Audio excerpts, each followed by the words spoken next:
This is a great honor for every fan of the Dallas Cowboys. I'm honored to be in the NFL.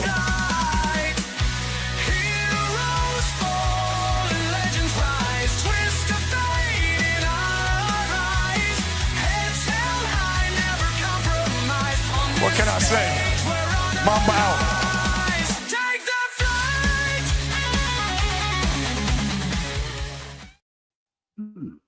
All right, what's happening, everybody? Welcome to the afternoon show presented by ESCN. I'm Chris Gonzalez, joined by Tony Gonzalez, also joined by Jay McLovin, Biden moment over here, and Big Glenn. How's it going, guys? Doing fantastic. Not to quote Jerry Jones, but we're not in a quote unquote drought. No. Yeah, I still get over that Stephen Jones quotation. We're not in a drought. I was watching. I think it came in my feed the other day. It popped up, and I still get a gaggle out of like, bro, come on. Did you really have to put the quotes around there? You don't think you're in a freaking drought? 30 years, we ain't seen a championship. You're not in a drought. I'm over here in a drought. You know, I mean, if you had to measure, you know, my physical fitness in terms of this drought right now, I'm like in a diabetic coma or like one of those Ethiopian skinny people. Yeah, I mean, let's just be honest. In that case, we're already in that way. I'm like a dehydrated prune over here. You know what I'm saying? God. Looking like us mummies and stuff, you know. I will say this for the world of sports, and I'm gonna leave it at this. For the world of sports, y'all better hope the Cowboys don't ever win another Super Bowl, because God forbid if we do ever get a Super Bowl in my lifetime, we are going to let you know it. Okay, here's a good question. And it's not like we haven't been there before. Right now, excited to get there again. Here's a good debate for Chris and Jay. Who's closer to a Super Bowl right now, the Colts or the Cowboys? Oh, I'm going to say Colts. I'm going to say Colts for a couple of reasons. I think you got better coaching than we do, and I hate to say it about Schottenheimer, but Schottenheimer, I just don't believe in you yet. I need to see something for me to believe. But I think you got better coaching. I think you got a more promising future ahead of you in terms of your cap space. There's a lot of things you guys got going for you that Dallas is struggling right now. We got a good running back, receivers. Is Jonathan Taylor this year? Is he still running the rock over there for you guys? Who? Jonathan Taylor. Is he gone? Yeah. Is he out of the league now? He signed to a multi-year deal. Okay, I just haven't really heard a lot about it. We don't really talk about Jonathan Taylor all the time. He had a real good year other than one play that I still think if that don't happen, we're in the playoffs. But other than that, he had a great season. I guess that's the one thing about the Colts. We talk a lot about the Colts, you know, in terms of your quarterback play, your wide receivers, things like that. Maybe your coaching, what have you. But we don't really talk about Jonathan Taylor a whole lot. And I guess I just haven't really talked about him too much. Yeah, he had a real good year. Yeah, he had a good year, but with what Barkley and Henry did, you know, he kind of got forgotten about. Right. No, I would say the Colts are closer than. Especially because if the Colts can figure out the quarterback position, we have a pretty good roster. It's crazy how much we need a tight end. Yes. I think a corner. Yeah, you do. You do need a tight end. Corner and then maybe another pass rusher, but we really need a tight end. You need somebody to replace Dwight position, Freeney. You lost Dwight Freeney. You need somebody to take over as the spot that he left, or the void that he left there. That's hard to find. He's done a pretty good job. It's hard. There's some games where he can't impact the game like he used to because he's getting doubled and triple teams and things like that, you know, because everybody's keying in on him on the offensive line. You know, Myles Garrett, as we know, we talked about in a previous show, Myles Garrett is requested a trade. He wants to go to a contender. I don't know if that really puts Indianapolis in that equation or not. But, I mean, Myles Garrett would certainly fill the void of a pass rusher that you guys are looking for. That would be a great pickup. I'd be for it. Yeah. I don't know if we have I'd have to look and see if we even have the cap space. But if we had the cap space, I'd be all for it. I mean, he's arguably the best defensive player in the league. Yeah, Ballard hadn't dropped all that money on the hell kind of picture do we have there? I know that ain't Frankie's not Frankie's, but Jay's picture. I know he's not a Boston fan. Oh shit! It looks like something else. forward to. I think we're but going to he- tight end in the draft. I think we're going to get that Penn State tight end, and I think he's really good. Yeah, if he's available, I think that's Yeah. who they're going to take, and I'm all good with that because he's. Last year, I think they wanted Bowers, and then the Raiders traded up and got Bowers Yeah. right before us. So I think We'd have got Bauer. I think that's who they were going to take. for the Raiders in that way, man. I'm happy I drafted him in our league this year because he was able to produce pretty good numbers. But yeah, that Allen from Penn State would be a good pickup for the Colts. And there's one other tight end that's pretty solid too. It's pretty good. I forget where he's from. Hey, what the hell was that picture you had up there, man? So this is what I figured out that StreamYard does. That was not my picture. I didn't select an avatar for when I go that way. So apparently it just goes to whatever avatar is in there. So that's somebody else's avatar. And that's like the other day when I forget what show we were on, Gonzo, but when you went and New England Patriots avatar came on there for you. Yeah, that was I think it's just something StreamYard does. If you don't pre-select the avatar when you come in the show, which I need to start doing Yeah. more often. Yeah, but like, I don't know what that was, to be honest Well, with I'm asking is who the hell's picture is that? Yeah, because I've never seen anybody. Because I know Frankie likes Boston Bruins, but that's Boston Celtics. Oh, I don't know. It's not mine. I didn't really know what it was. It just looked green to me. I don't see very well. So. Well, It just looked like some kind of image that was green. I told you, man, I got bad eyesight. Y'all don't know. I got Hubble telescopes and they still suck. Let me ask you this question because I thought it was interesting. Yeah. At the Super Bowl at the media day, they asked Travis Kelce if he had any questions to the media. His question to the media is why are you feeding into this cheating nonsense? Yeah, he's all asking them why y'all digging into that. But here's my question. I think he has a good point because the media feeding into that in the long run could really hurt the league. Yes. But Gonzo, look, as a podcaster, we all understand. If there's a story there, we're going to talk about it. It's not a story. That's just a theory that fans have. That's not a story. Yeah, I mean, I can't get into all the technical aspects of it. I mean, I just know that obviously a lot of other teams feel like the referees are siding more. I mean, let's be honest. Let's be honest now. The Chiefs have gotten 30 more calls in their favor than any other team. Now, I'm not saying that maybe that's just something that's out there, but obviously the media is going to look at that and say, here's a story that fans are interested. It's good for ratings. We're going to talk about it. And if you don't like it, right there's the key. The ratings. See, I don't have a problem talking about it, but I have a problem Yeah. is like you start having like guys like Adam Schefter even starting putting out video trying to prove that. I mean, is that a responsible thing as a journalist? And that right there, I I mean, don't know. stuff like that's not good for the league. Well, It's one thing to have a conversation about it. When you have media members are pulling up videos and trying to prove Right. that, then I think that's a real bad look for Let me the ask you league. this, though. It hurt the league What- eventually. Let me ask you this. Hold on. I got what you're saying. It isn't good for the league. It really is. It kind of puts them in a negative light, so much so that even Roger Goodell at his press conference had to address it, right? And even he said it was ridiculous, right?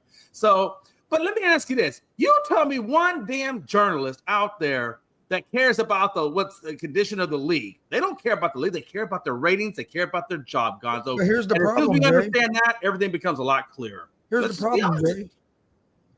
What happens when these guys piss off the NFL? They go to other networks. Now ESPN and these guys have no access to the NFL. Do you really think that's going to happen? Oh, you got all these other companies now that are offering a lot more money. It wouldn't be that big a deal. It wouldn't be that big a deal to push out some of the reporters because you have so many. Who from Netflix is going to do journalism for them?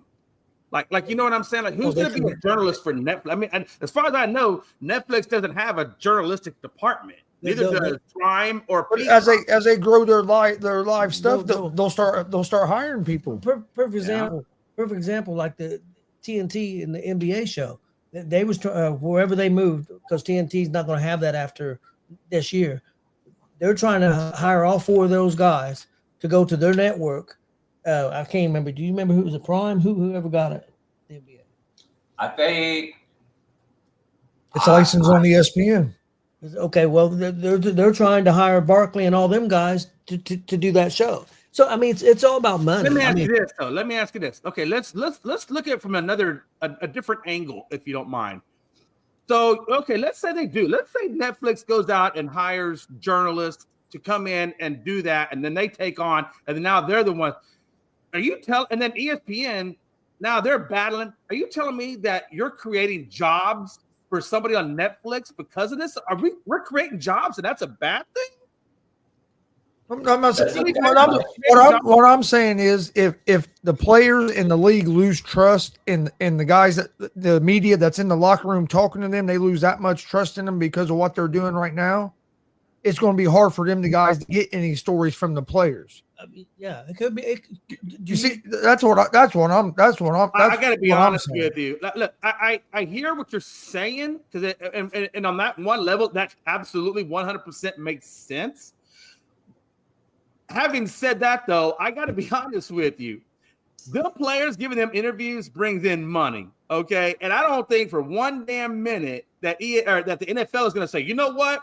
This is a bad journalist. We're going to stop. No, I don't think that's going to happen. I don't think so because they need that revenue. They're not going to close down those streams of connections with the fans because then it could be losing viewership with the fans because the fans want to see it. And let's be honest, at the end of the day, the NFL is going to give the fans what they want. And if you want it, they're going to get it. I get what you're saying, but what you're missing out too. How many more players have their own shows now? They do. Well, hell, Pat McAfee started it. Jason Kelsey and picked it up. So the players can still communicate with the fans without having these guys. Well, they can do it on their own, but does that benefit the NFL though? Or does it benefit the NBA? The NBA is going to have mandatory interviews. They're not going to go away from that concept. I'm not saying they are. I'm not saying they are. What I'm saying is you can only bite the hand that's feeding you so many times before you run that relationship. And when you got reporters trying to prove that it's rigged, that's a bad look. Especially with it's one thing to have a conversation about it. Hey, it feels like the Chiefs are getting more. I get that, but when they're putting video packages together to try to prove it, to me that's too far.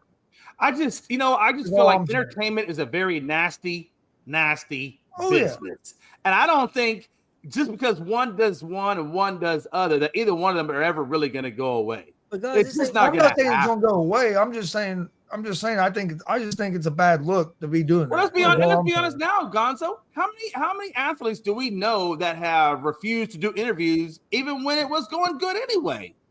That's going to happen no matter where you go. They're going to always refuse sometimes. I mean, how many players do we know that have been fined? I understand that, Jay. That wasn't my point. I'm sorry. Then I missed your point. The point wasn't that it was going to go away. My point is, I just think it's a real bad look when you got the media trying to prove it like that. It's almost like like they're against the people that are paying them. I'm sorry. I did kind of go off on a tangent on right-hand field. I understand your original point that it makes the league look bad. I mean, if it didn't make the league look bad, honestly, I mean, not just the league. I think it makes the media. I think that makes the media look bad. Not just the league. I think it makes the media look bad. I don't really think the media gives a damn, to be honest. I'm not saying they give a damn. I'm just saying I think it's ratings. Look, as long as they're generating ratings, they're not going to care about. I get that part of it. But the thing of it is, and that could be some of the reason why they're doing it, trying to get more ratings, because ESPN ain't what it used to be. For sure, I agree with that. But what do you think? This ain't nothing new about with the Chiefs. The same shit happened with the Patriots. Everybody hated the Patriots. Patriots got all the calls. What are you talking about? Patriots were cheaters. Hey. I mean, there's nothing new. Same thing with the Chicago Bulls.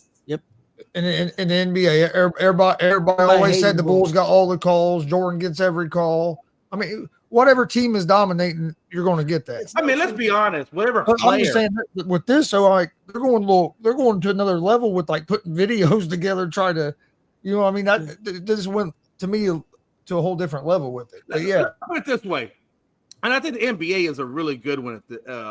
I think the media exploits the league as much as the league exploits the players. For example, you just talked about the calls that Jordan got, or maybe the calls that LeBron gets.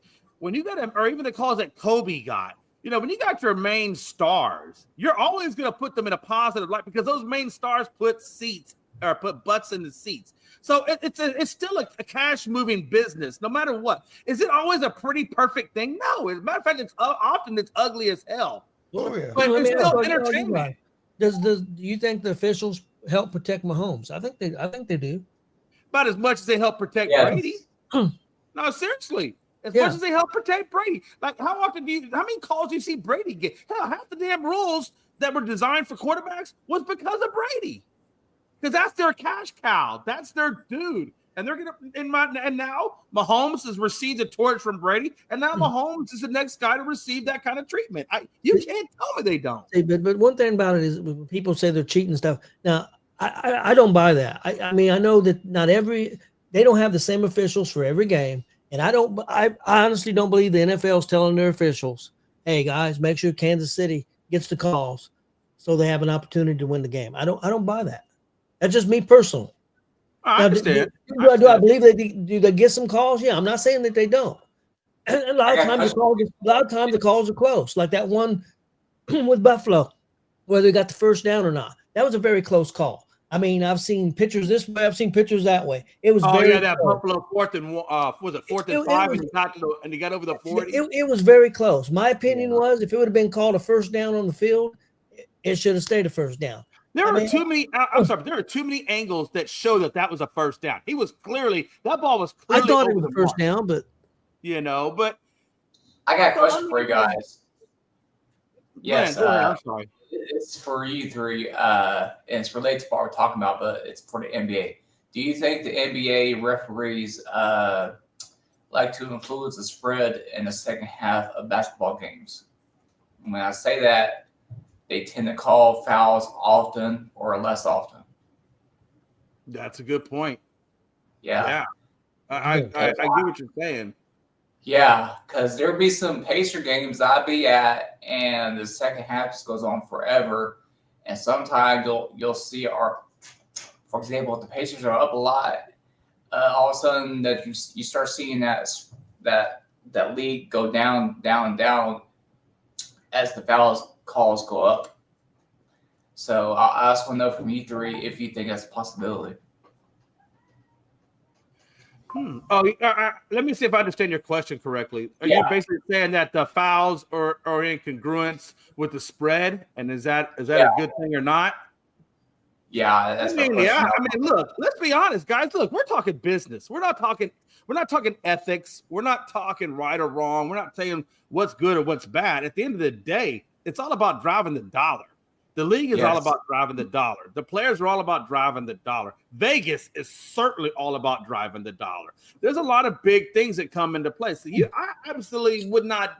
I can't say for certain that I believe that a foul has nothing to do with the spread. I'm not saying it does. I'm not saying it doesn't. But I can certainly see that you got a lot of big time money on these games, and you can't tell me that certain things aren't skewed. It goes back to what we were talking about earlier, Tony, about Jordan getting calls, Brady getting calls, Mahomes getting calls, Bron, Kobe, all these guys getting calls. You got to think all that has to do with spreads. So it's all about money and what drives the money machine.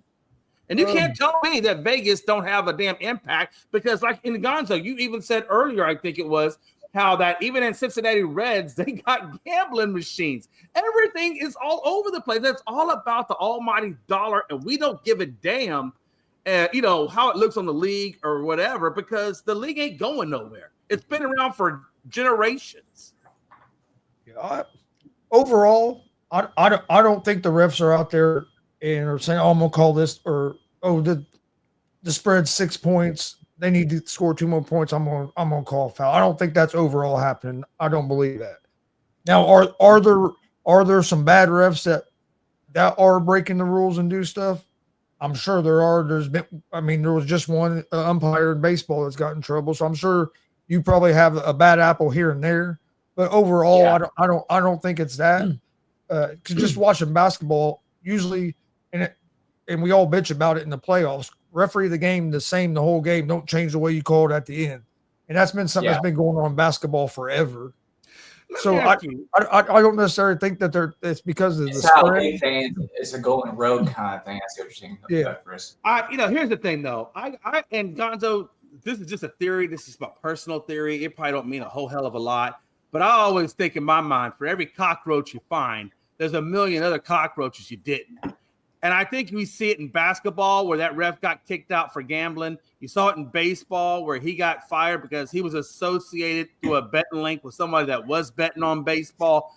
Those are just two that we know about, right? Deshaun Watson, Massage Gate. Now we hear about Tucker, Massage Gate. How many other refs out there getting other massages? How many other referees or umps are out there doing it that we just don't know about yet that could I'm sure there's others. I'm sure there's others, but what I'm saying, I think there's more good. I think there's a lot more good ones than there is bad ones. That's what I'd like to believe in a utopian society. Well, I would like to believe if I'm going to believe that about police officers and everything else, I have to believe that about umpires and referees and everything else. Here's the thing, man. Well, you could take the position out of it. People are people. That's what I'm saying. Yeah, people are people, man. I mean, you can be a corrupt cop because you're a corrupt person. It doesn't mean I believe there's more good people than there is bad people. Oh, absolutely. Let me ask you this, guys. Let me ask you this. Do you believe the NFL games are fixed? There's people that believe that there's people, there's been articles written that they think it's fixed. I don't. What do you think, Jay? In my heart, I want to believe they're not. In my heart, I want to believe they're not. I really do. But you can't tell me, I'm going to use an example. You can't tell me going back to the Houston Oilers back in the day when they had 9 Pro Bowlers on defense, they had Warren Moon on offense. They were up by 35 points over the Denver Broncos. And all of a sudden, second half, 9 Pro Bowlers can't stop John freaking Elway. You did it in the first half. Why couldn't you do it in the second half? Now, I'm not saying the game is fixed. Nah, Mike, it's got that under. It's awfully hard to believe that a team could just dissipate so freaking fast over one half. Well, okay. So by your theory, you're saying when the Patriots came back and beat the Falcons, that game. Let me put it this way. You come out the first half and you're keeping pressure on Brady like there's no tomorrow, and you're controlling the game 28-3. You come out the second half, and all of a sudden the pressure just dissipates, and Brady goes to work. Now, why? Like what? That's that strong. You see that happen a lot in football games. They go the opposite direction. No, seriously, what happened in that locker room that made that team take a whole different strategy, other than the strategy was currently working for them? Why? Why would you do that? I think they took the foot off the gas and thought they had the game won. But why would you take the gas? Why? I'm not saying I disagree with you, Jay, but I think that's what happened because I know that's what happened. Because New England scored a touchdown and then just went crazy and they couldn't stop them after that. They let New England get back in the game. And you're right, they should have. They should have changed anything that they did. In the first half, they should have did the same exact thing. But instead of doing that, they took the foot off the gas and give New England an opportunity to get back in the game. Tony, I'm going to tell you, you're probably right. In that one instance, you're probably right. I'm not going to say you're wrong. I'm not going to say you're right. I'm going to say I don't know, honestly. I'm going to ride that neutral line. I'm going to be Sweden for a minute, okay? I'll be Sweden for a minute. I'm not taking it silent. But what I will say is this. There is enough instances in sports of that type. Like I said, I just gave you the Oilers. The Oilers did it twice on Pro Tour with that many points. They did it twice. I'm just saying it's awfully weird. Now we're saying every big comeback that we all love to see is because I'm not saying that, but I'm saying, but we don't know, Gonzo. We don't know. I'm saying maybe it is, maybe it's not. I'm gonna play Sweden here. I just want to put a little seed of possibly. Because at the end of the day, money speaks volumes, right?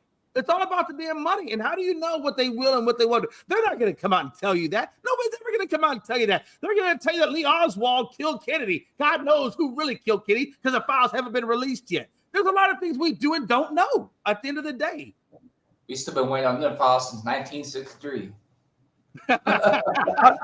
Me personally, I don't think it's rigged. I don't either. For one, I think there's way too many moving parts for it to be rigged and not to be leaked.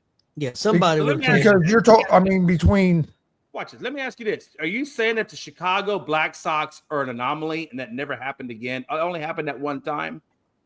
but you're talking about a team. You're not talking about a whole. Talking You're about a talking team. about a whole league. I'm talking about no. I'm talking about things being fixed. You think that that's the only time that's ever happened? Like that's never happened before. Okay. I'm not saying that things haven't been fixed. I was asked, do I believe that the NFL as a whole was fixed? And I'm saying no, I don't No, believe I don't that. think it's a Have whole. things been- No, have that's things too been fixed broad. before? I Yeah, wouldn't be on we that know boat there's either. been cases, but as a Yeah. whole, I don't think every game in the NFL is predetermined. Oh no. Not. I do not believe that. I don't think that's the a NFL whole is fixed. other thing. I didn't know we were talking about as a league. No, Well, people I don't believe think any believe league the is fixed. NFL is. Yeah, people believe the NFL is scripted. Yeah, there's people that say Yeah. it's scripted, just like WWE.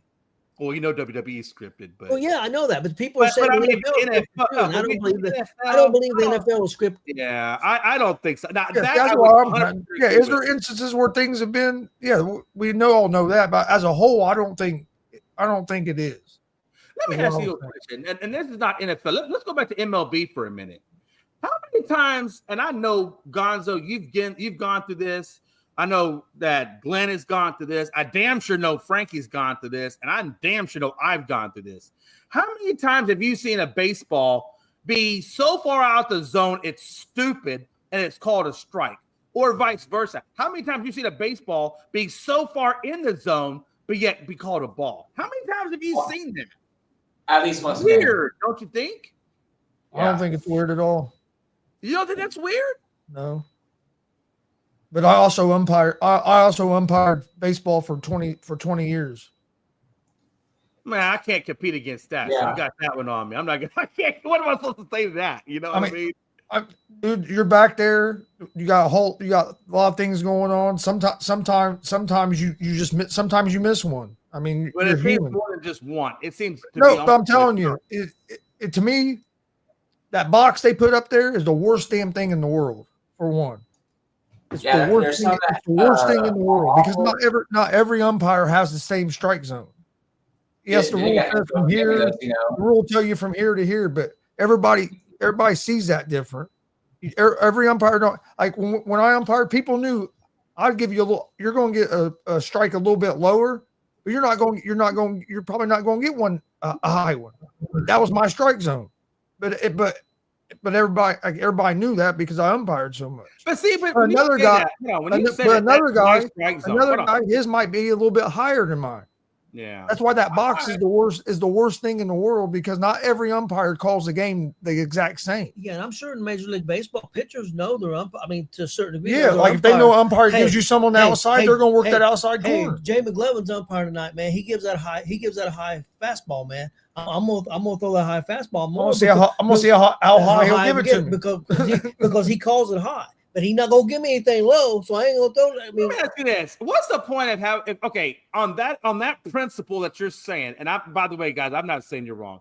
I'm actually saying, based on what you're saying, what's the point of having a damn strike zone from shoulder to hip if that's not the strike zone you're going to call? I mean, that's what you Why call it. even have it? Why not Yeah, just that's say, what "Hey, you guys, call, but like, I need you to It's just- hold on. Let me finish that out. it's your Why perception. not just say, "Hey, guys, I need you to have a quick meeting with the umpire to see what he's calling because we know that he's not going to call the actual strike zone. So let's have a meeting. Let's get on the table so both sides hear that." I don't understand that. Like, how do we? all of a sudden- It's perception, Jay. You could get behind. I don't know if you've ever umpired before, but you I get have back. not, sir. yeah, I was you not get giving that back argument there. half. You get back there, and what you're seeing, it could be this much off from what he sees or I see. It's just perception. Not everybody sees everything the same way. So Right. so the strike zone's not going to. It's not going to be perfect. There's no way. like all the umpires are going by the same, like like you said, the same Yeah, strike. yeah, they're going yeah. by the same They're going thing. by the same thing, but they're going to see it different. But like, say I'm 5'6" and I'm squatted behind the catcher, and you got a guy that's 6'7" that's squatted behind the catcher. You know what I mean? You got different perception. You're seeing the ball a little bit different. That's why there's going to be little differences. Let me ask you Yeah, this. you got that. Hold on. You're talking about perceptions, but a knee is a knee. A shoulder is a shoulder, regardless of whether I'm 6'6" or 5'4". Right. I mean, we're still calling that Okay. strike zone. I don't understand how that strike zone becomes something different. Now, if you want to say, Jay, now this I would buy. If you want to say, Jay, there's human error, and the human error is going to steal a There's little that, bit higher. plus there's also I this, Jay. could buy into that. There's also this, Jay. You're seeing it on TV with a box to compare it to. Yeah, they don't have a box. Umpires back there, nothing to compare it to, but looking at a shoulder and a knee and a ball coming at you 100 miles an hour. And you're trying to say, was that ball right on the corner or was it a little off the corner? I mean, it's not like that ball's stopping right at the plate and you get a picture of, oh, that caught the corner. It's 100 miles an hour coming at you. You're doing the best you can. You're not going to be 100% perfect. And I think, and I really believe that's where I think this robot umpire system really comes into play. I know y'all probably don't like it, but think about it like this. You said specifically, can a person take a snapshot of where that ball? You're right. A person cannot do that, but a damn computer system can. A computer system has that field, and if it's in that field, it's going to call it. You know what I'm saying? Come on. I mean, you're still going to have the umpire behind the play. They're not getting rid of the umpire, but they are. I do like the fact that technology is going to call a strike or a ball because you know what? They don't have a perception. They got a specific way of doing it for every single batter that comes to that plate, no matter what that. And they'll still get it, and there'll still be pitches that'll be wrong. Well, you know what? I mean, everything might take a little tweaking, but at least if it's going to be wrong, it's going to be wrong for everybody. Every single batter, it will be wrong for that exact specific. I think it's a stupid idea. Stupid isn't stupid. It does, mofo. What do you think? Why do you think it's a stupid? You're taking out a lot of strategy of the game from the catcher. Wait a minute. Now we're talking catcher and the pitcher. It's just baseball. Wait, can I get out? Can I get out my point, or do I only get 3 words and then you want to ask me a question? I'm sorry. I'll let hold on. I'm sorry.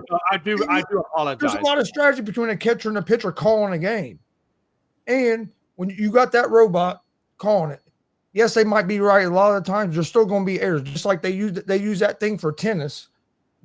Pretty much the same technology where it marks whether it hits the line or not, and they still have to stop the game and review it, and there's still times that it's wrong.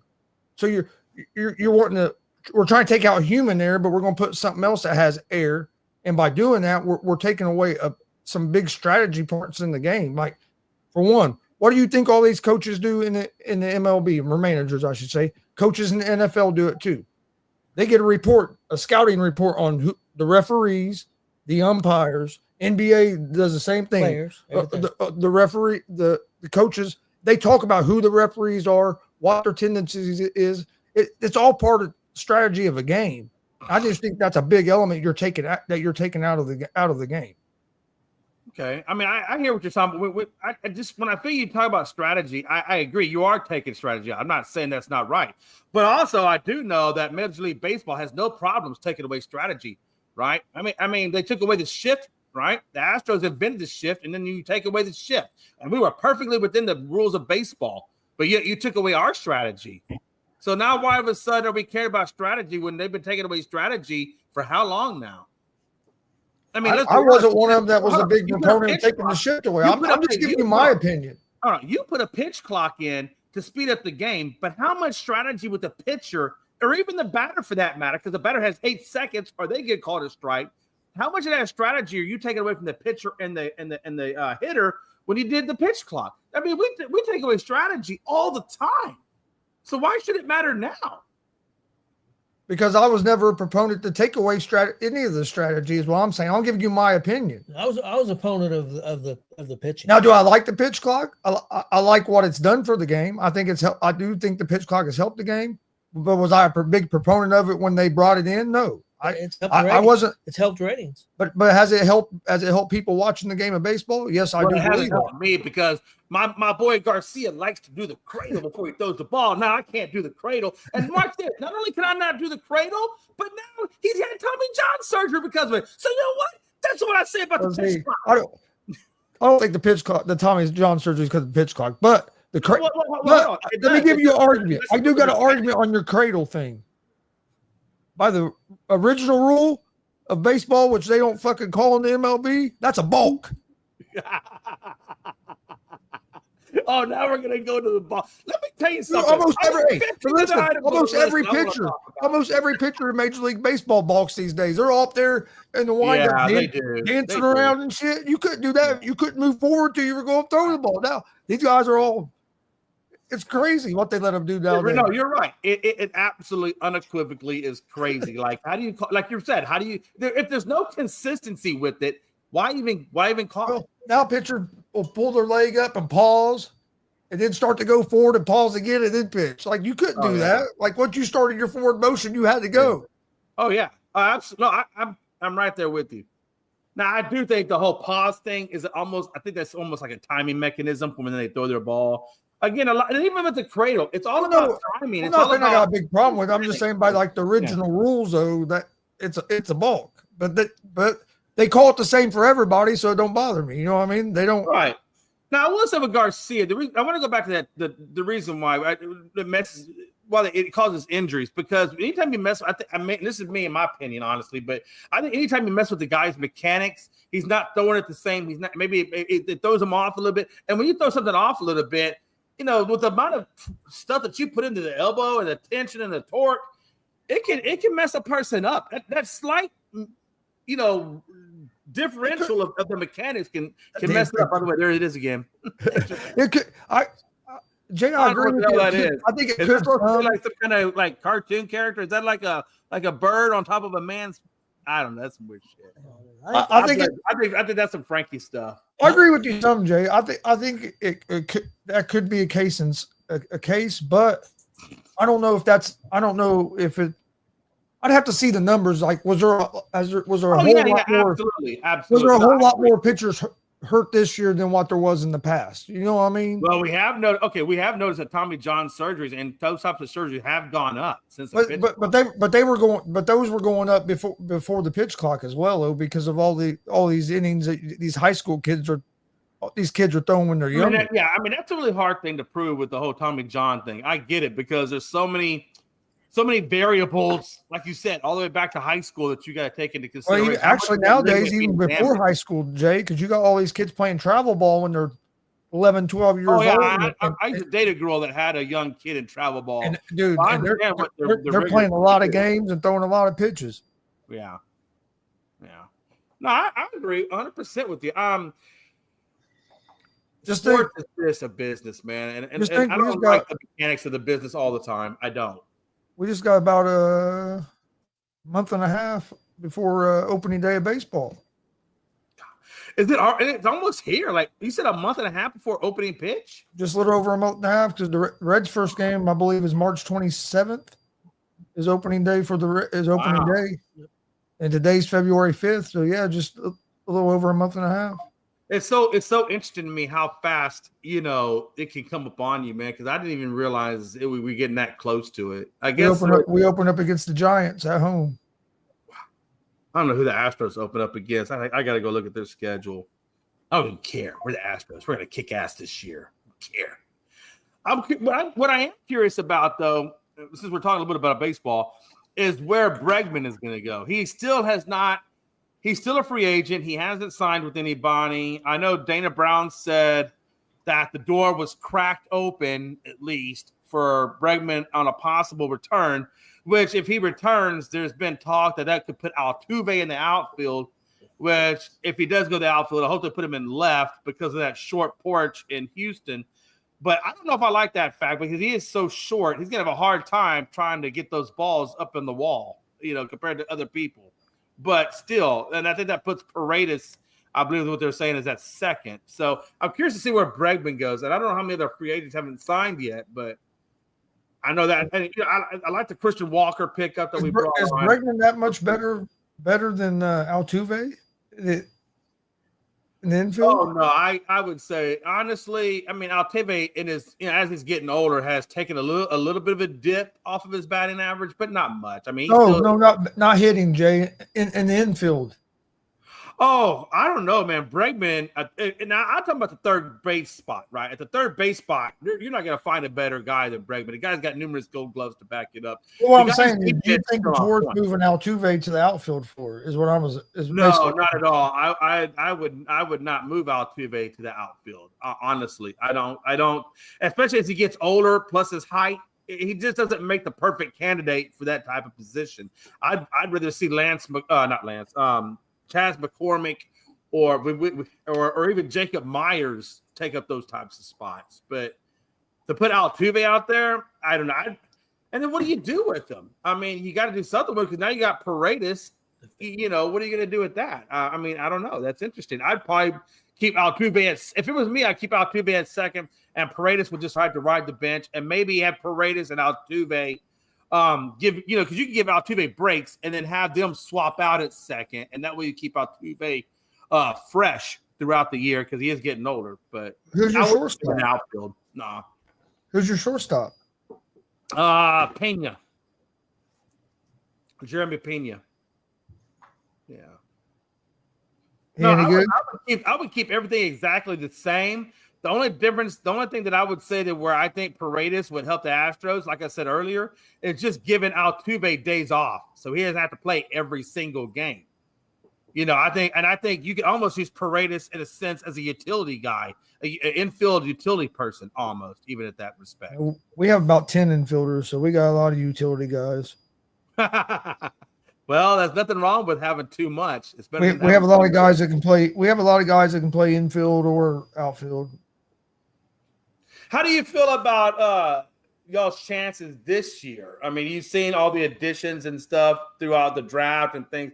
How do you feel about the Reds this year coming into the season? What is your expectation for them?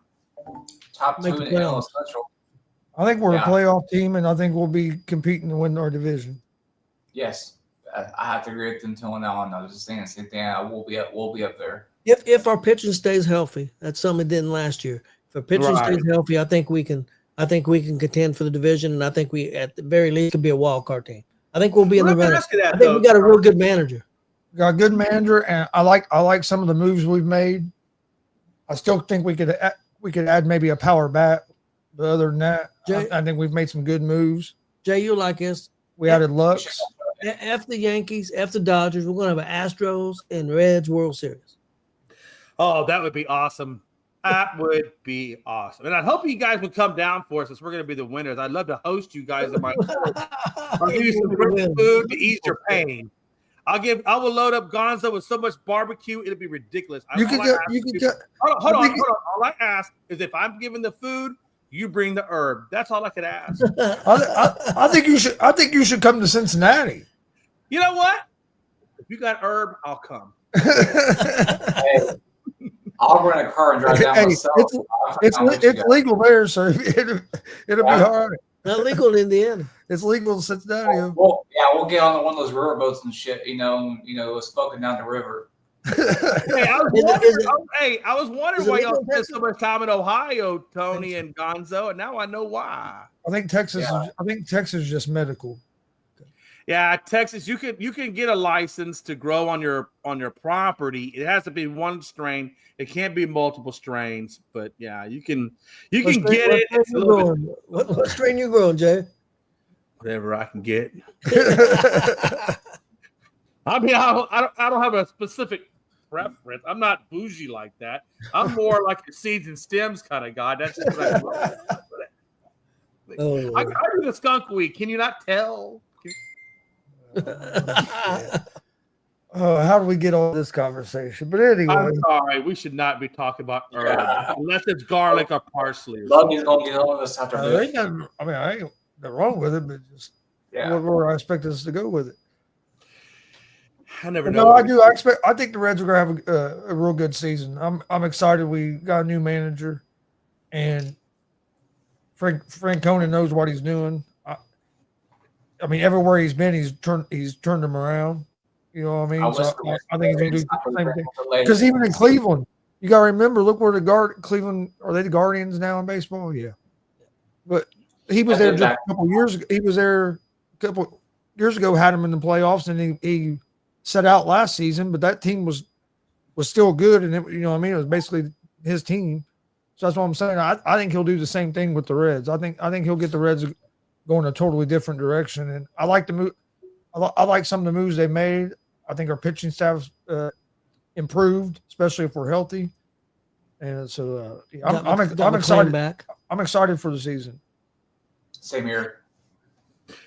Yeah, I mean, I'm excited for the season. I'm excited to see, you know, how the Astros and you know, come out and play this year. They added Christian Walker. We really didn't do too much to the pitching side of life. We actually did let go of Presley. I think Presley, did he go to the Reds or the Cubs? Cubs, I believe. Yeah, I think it was the Cubs he went to. So we did lose him, but like, you know, Frank was making a big deal. Not really so much a big deal, but he was pointing out that, hey, you lost Presley. But I kind of figured once they brought in Josh Hader, that Presley's days were kind of numbered because Josh Hader took over the closer spot. Then Presley took over the setup spot. And then they kind of put what's that guy? I can't remember his name off the top of my head. But then it kind of moved everybody back in the rotation a little bit. So I figured that Presley was going to be expendable. I figured that would be money that they would probably save possibly for somebody else in free agency that never came to fruition. I was hoping maybe we'd pick up another outfielder for our rotation, especially the left field side of life, but they didn't pick up anybody. I felt like there was a lot of people that they had an opportunity to go after, and they just didn't make any moves at all in that direction, which kind of upset me a little bit. But can't have everything. Let me ask you this. I was just seeing a headline on ESPN. It talks about Conrad Dobler, once considered he was an offensive tackle, I believe, dubbed the NFL's dirtiest player. Yes, I remember him. Now they're finding out he has CTE. I wonder how many football players right now are walking around with that level of, or probably not that level, but at least a good level of CTE in their system and don't know about it or don't realize it. And I wonder how much more the NFL plans to put into research to figure out that or determine how they can prevent those level of concussions. Because you got to imagine, at least we know one player that has some CTE, and that's Tua Tagovailoa, right? You got to imagine there's a certain level of CTE in his system. Yeah, one guy played. He passed away. I think he played for the Chargers. I think that died, and they. Sayal. He had a lot of issues. Well, even Aaron Hernandez had CTE when they did the biopsy on him. Had a good amount of CTE in his system. You know, and that's what I'm getting at. Like, you know, we spend so much money paying these players, and I always tell myself, like, you know, that's really a lot of money to be paying somebody. But then when I think about, you know, and you read about CTE and what it does to their body, how it affects them and stuff. I mean, you know, then it kind of puts in perspective. I'm like, you know what? Maybe I don't feel so quite the same way because these guys are really putting their eternal mortality at risk, you know, playing this game of football. You know, it's weird because you see guys that played the game and don't appear to have any issues. Don't appear on. I mean, not like we're around them every day.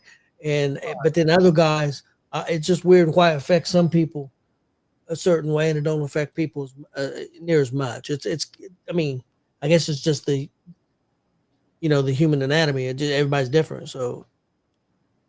And the thing is, I mean, what much? I don't know if there's much more the NFL can do to really prevent it. I mean, they're trying everything with new helmets and everything, but I mean, that's just unfortunately it's part of the game. And I mean, the only way you're really going to get rid of it in football is if there is no football. Well, and that's not why, you know, I mean, and football's not going away.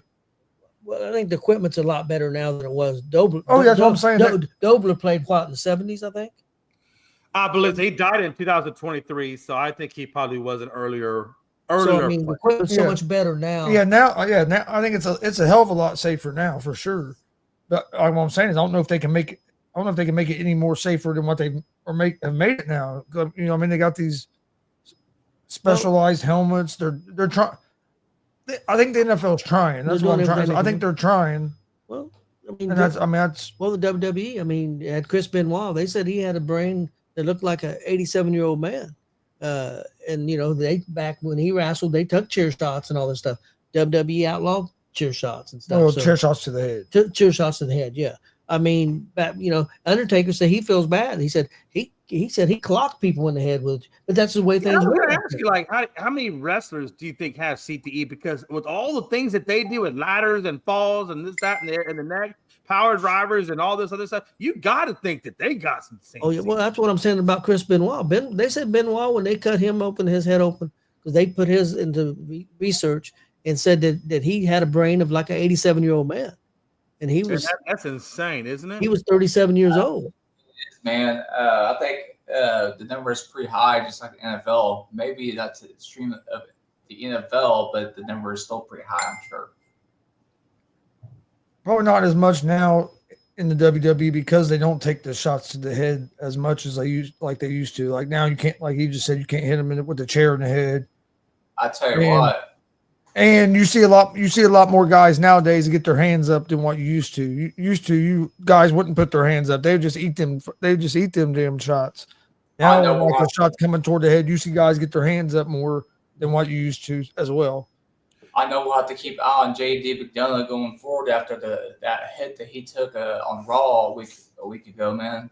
Like I still don't know how Kevin Owens didn't break his damn neck when he went through that ladder like that. That was crazy. I have my Tony, just so you know, he was 73 when he passed away, and he came into Dobler came into the NFL right at about 72. I remember. So he was playing old school. I remember. Yes. Oh yeah, Dude, absolutely. Dude was a mean, nasty dude. I'm telling you, he was one tough guy. Yeah, unfortunately though, like you said, I mean, there's a lot of athletes out there, and you know, I am one of the biggest ones that says I can't believe how they get paid so much. But you know, when you see things like this pop up in front of you, you can't ignore it, and it kind of does make you understand that, you know, even though they're getting paid hundreds of millions, they really are sacrificing a good part of their quality of life. You know, and there's no amount of money that can bring back your quality of life. I don't care who you are, you know, especially your health. And that's the thing. If you're dead. I'm not excusing what Chris Benoit did, but I mean, I'm not saying it explains what it did, but I mean, if his brain was that messed up, you know, he probably had no control over what the hell he was doing. And again, I'm not excusing what he did. What he did was a horrible thing. I'm not excusing. I'm just saying, right. I'm understanding. But you don't know where a person's head is either. They could be so jacked up mentally that their morals and ethics are completely out the door. You don't know what was going through Benoit's head. Well, not only do you have the demons. Not only do you have the CTE. Not only do you have the CTE, you also have steroids. Yeah, he was abusing steroids. Painkiller. You know what I mean? So you had all that, and with CTE, who knows? Right. Yeah. People may not agree, but Billy Ray says that he doesn't think there's anything wrong with taking steroids as long as you go to a doctor and you use them as prescribed. He said he's used them, and he said he's not no big muscled up dude. He used it for recovery. Yeah. He said the right way. When you're on the road and you're doing 320 shows a year, he said it was a big deal to be on those. It helped your recovery time.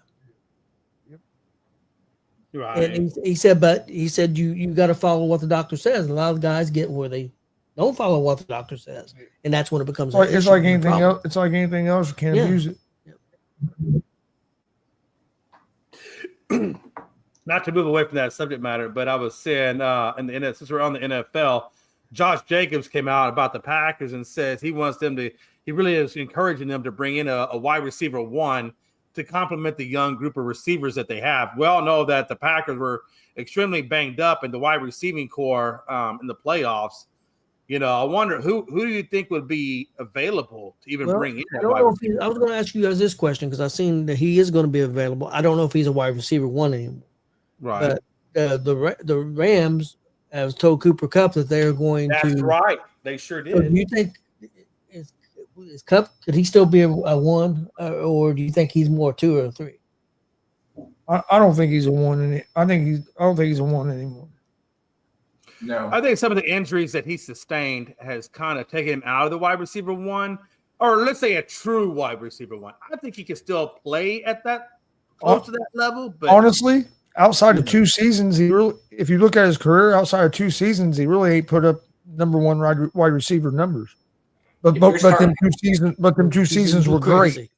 But them 2 seasons were great. Do you think that but him being an experienced receiver, do you think he could go to the Oh, Packers he could go and go to the Packers, for example, and help the Packers with those young receivers? I'll tell you right now, I wouldn't be mad if the Colts brought Cup in. I think Cup's still a good receiver. I just don't know if he's a number one. Almost where he could be like an Adam Thielen, where he's basically a veteran wide receiver that can that's still good, but not elite. That can give them some valuable experience, teachings. That's what I think. I got you. I think somebody that you look out for that can maybe end up in Green Bay could be T. Higgins. Now that would be interesting because I know T is looking. He has been looking to move on for quite some time now. I don't know if Cincinnati's going to be able to re-sign him and Chase both. And if they move on from him, if you're looking for a number one, I think that would be a guy that Green Bay would be interested in. Well, a lot of teams are going to be interested in. Would the Dallas Cowboys be interested? Nah, Cowboys ain't got no money. Absolutely, Jerry can make the money work. Hey, listen, they'd have to do. They need to start doing like what the Dodgers are doing, and Jerry needs to start deferring some money and make. That's about the only way we can get the cap room. Can't do that in the NFL. Don't get Frankie upset. You can't defer that money like that in the NFL. There's a salary cap. Right. Well, okay, but even as a salary cap, though, you can't defer it to get underneath the salary cap and put it into extra years like baseball does. I mean, there's ways they do it. The way the NFL does it is in like the bonuses. That's why you'll see these guys get like when they sign, they'll get that big cash bonus, right? Because that don't count against the cap. Well, then if that's the case, then there's ways around the cap that you can do it still. So then I don't think Jerry's going to give that kind of money out. Jerry's too stingy with that money, man. You have to have a lot of cash on demand because like if you do that stuff, you got to have that cash put up to be able to pay that. You can't. You got to have that cash up front. Right. The way now, Jerry has given wide receivers. That's why they're saying like the Raiders, the Raiders are going to be more. Their owner is going to start with the inflection of some of the money from the new owners, like Brady and some of these other guys that have came in. They have more cash now, so they'll be able to do some things that before they couldn't do because they didn't have that cash on demand. I'm glad you said that. So do you think that the Raiders then would be in really serious contention to bring in a guy like Cooper Kupp? They could. I'm just, I'm wondering, I think right now with them, I think their number one thing is figuring out the quarterback. And I was about to say, you're right, because they know Gardner Minshew and Collins, whatever that guy's name is, the other guy, O'Connell, they know that they're not the answer to quarterback. Those are just gap fills. So, something else that seems really hard to find is really, when you look at teams, you look at the good teams, and you look at the teams that are not so good, is the offensive line. It's really hard to find good offensive line. Yeah, to put together a group that can really protect the quarterback, it's very difficult. Well, how many teams in the league are in desperate need of rebuilding their offensive line? At least 10, if not more. The Cowboys used to have an amazing offensive line. Now we got maybe a mid-level offensive line at best. I would say our offensive line at the Cowboys is I'd say at least 10. There might be more. That's something Colts have. That's something we're decent. We're pretty good at right now is offensive line, but that's where we spent the most money at as well. So. Well, and that's where the money should be spent. The war in the trenches. That's where championships are built, right? You can say defense, and that's not wrong, but the trenches. That's where your bread and butter is. Because if you don't have a good trench, you can't defend the run, and you can't establish the run. That's the way the Eagles were, built with the defensive line, the front lines, offensive line, and defensive line. That's the way the Eagles were based. Absolutely. Yeah, the Eagles have a great offensive and defensive line. They are, if you watch their games, you see how aggressive they are in those lines. They're a very aggressive team. Tiger Woods' mother passed away today. Yeah, rest in peace, Miss Woods. I just I just seen it on McAfee show. Yeah, that was. I saw that headline yesterday, and I meant to Yeah, mention that. yesterday, I didn't mention it. I think she passed away yesterday, I believe. But I It forgot. was to a pretty mention cool ass set they have there at Super Bowl. Speaking of the Super Bowl, man, our guy Judge is down there, and I think it's a bad idea. Who's got? Because, our guy. The reason I say it's a bad idea is because Hope they. him being the Dodgers fan and their dynasty, they held the Chiefs probably win on Sunday. I can think of other reasons why it's a bad idea, but anyway. Yeah, I see where you're going with that, Gonzo. That's Oh, the whole lot shit. here, buddy. Guys, I might be wrong, and I probably will be. I don't think the Dodgers are going to be a dynasty. I know they're spending all kinds of money. I don't think they win the World Series this year. Wow. Oh, do tell. Where? And I'm not saying you're right or wrong. I'm just curious, like, what is leading down that path of thought? I've just seen a lot of over the years. You think about a lot of teams that went out and spent a lot of money, and they may get a championship here and there, but there hasn't been that many dynasties Yeah, I in would the agree last with in the last 20 years. Not from teams that try to buy it. No, I think the Mets are an example of that. I think the Yankees are an example of that. The You know, like I Padres said, have I could spent be- good I money. could I be- mean, I could be entirely wrong. The Dodgers may win the championship next 5 years. I just don't feel it. But well, I'll tell you Let me- what. They got about let me know. 8 starting pitchers on their rotation. I mean, they're so damn deep at pitching. It's ridiculous. Let me ask you guys this before we get out of here. It's Wednesday, middle of the week, right now. Who you taking? Chiefs, Eagles to win the Super Bowl. Chiefs. I'll let Jay. You gotta beat You the had to Mets. pick now. You're taking the Chiefs? I'm taking the Chiefs. Chiefs, and it's not going to change because the Chiefs are going to do what no other team has done before, unfortunately. yep, I want the Eagles to win, but I'm going to take the Chiefs 27-24. I'm gonna be, right now, as of right now, I'm going with the Eagles. Of course you would. Why would you not? Don't get I me just- wrong. Don't get me wrong. And there's one, and, I'm hey, going to root for the believe me, Eagles. and there's only one reason right now that I'm leaning toward them, and that's the defense Barkley. and offensive line. Oh, I thought you. I really. Hey, now you took me for that one, Gaza, because I really thought you were going to say Barkley. No, it's the line of scrimmage because I believe whoever wins the line of scrimmage is going to win the game, and I think agree. the Eagles have a good chance of winning the line of scrimmage. But And it's also hard to bet against Mahomes. That's why I said as of right now, I ain't my final pick I'm yet. about to say, it's like going against Brady, dude. I ain't my mean, final it's so pick hard yet. to But bet right now, against I'm leaning toward. Right now, I am leaning toward the Eagles. I want the Eagles to win for one reason. I'd like to see Barkley get a championship. Yeah, I would. I mean, I'm he's not done an enough. Eagles fan. I'm not a Chiefs fan. And I don't hate either one of them. I'm not that way. And I ain't gonna lie, I'd kind of like to see Sirianni get a championship. The one thing that wouldn't bother me about Mahomes winning is I wouldn't mind seeing because people say that there's no way that anybody's ever going to catch Brady. People better watch out. Mahomes may catch Brady and may pass his ass because I think he's capable of doing it. He's capable of doing it.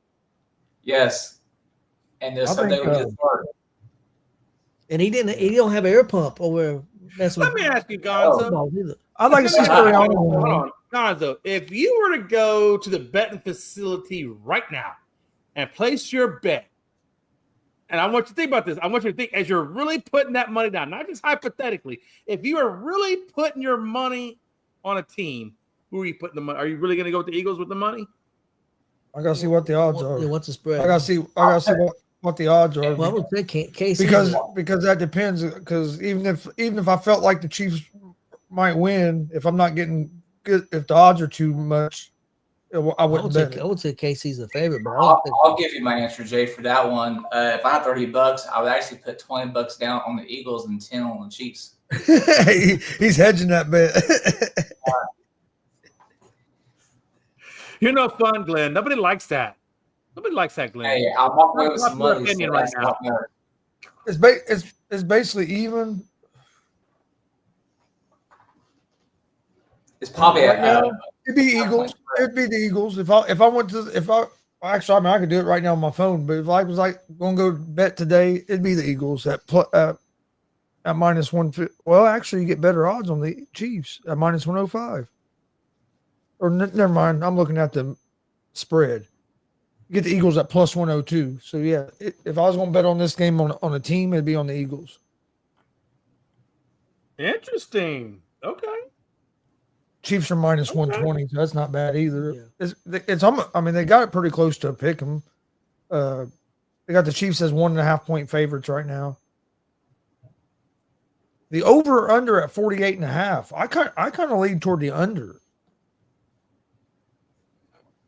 Okay. What's That sounds the spread seems about Yeah. right, especially if Saquon gets going.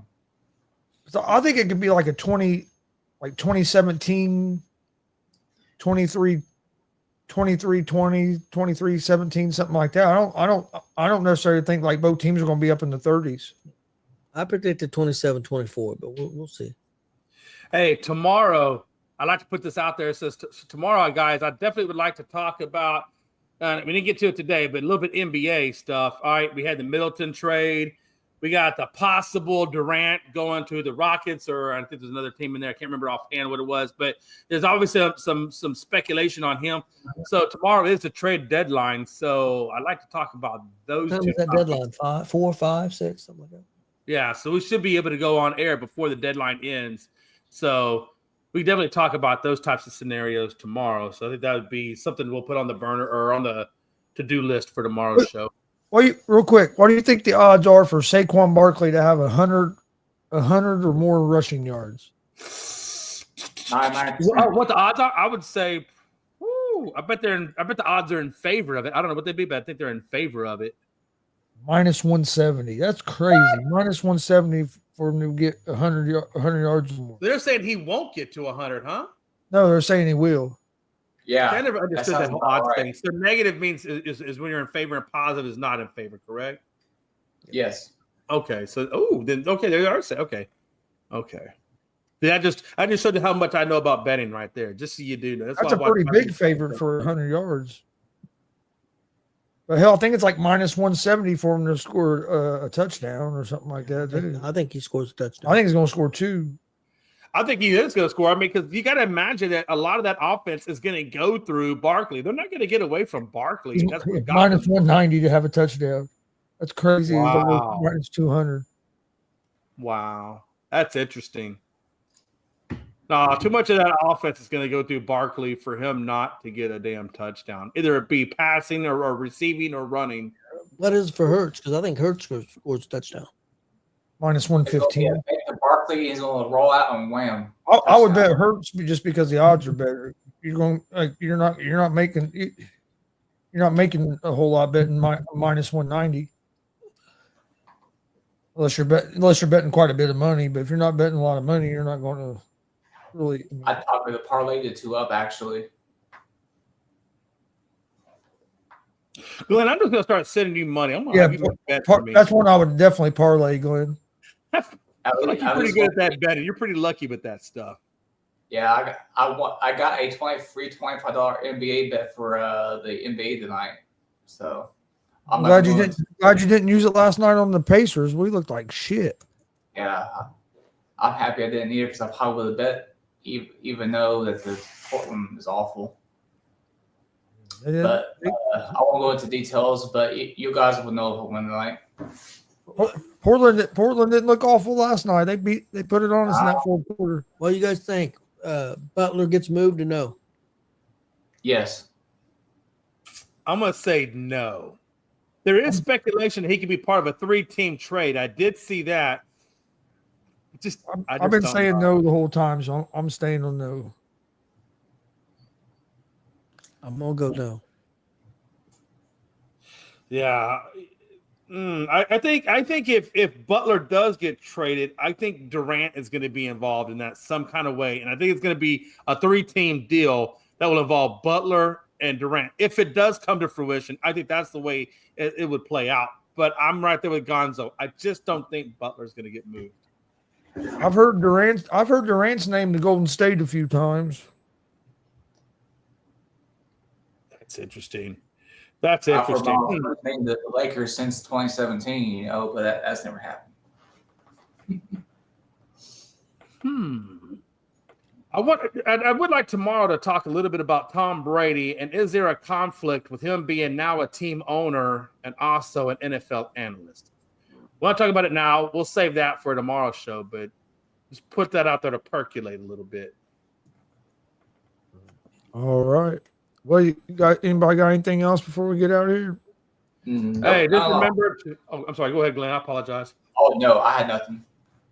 I was just going to say, hey, make sure you give a like and share and a subscribe to Gonzo Sports Room on YouTube and also to ESEN on YouTube as well. We do appreciate you guys tuning into the show.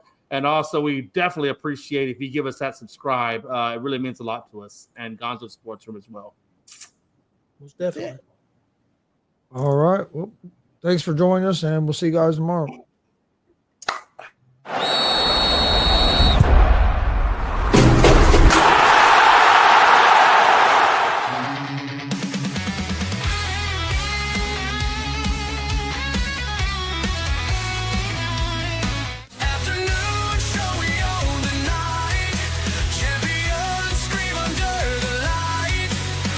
This is a great honor for every fan of the Dallas Cowboys. I'm honored to be in the NFL.